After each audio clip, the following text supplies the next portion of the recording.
Taas jälleen kyseessä Kusinaaman kokkikoulu.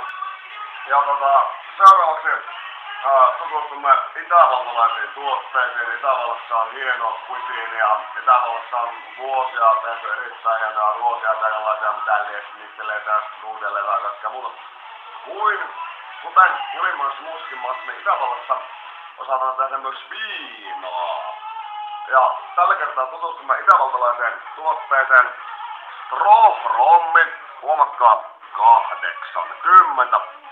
Tää saattaa olla jopa kusinaamallekin yllättävän kova haaste, mutta aloitetaan silleen, että tässä kokkikoulussa on myös uusi teema silleen, että ensinnäkin joku muu ostaa tuotteet ja se joku muu on täällä.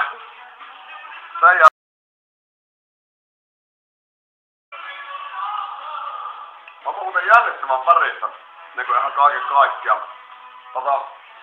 Periaatteessa voidaan ottaa vierailemaan kokkikoulussa, kun mulla on pirtoa tuolla myös bussissa, niin joku muu voi sitä vielä kokeilla, mutta 80 strohia. Juo viinaa. Juo viinaa, millä on tarkoitus.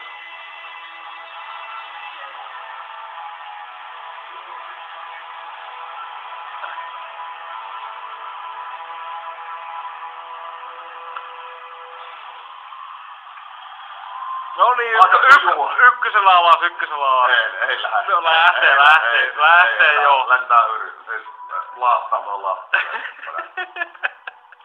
Voi olla vielä toinen maistiainen, mutta voi olla vähän nihkeellä.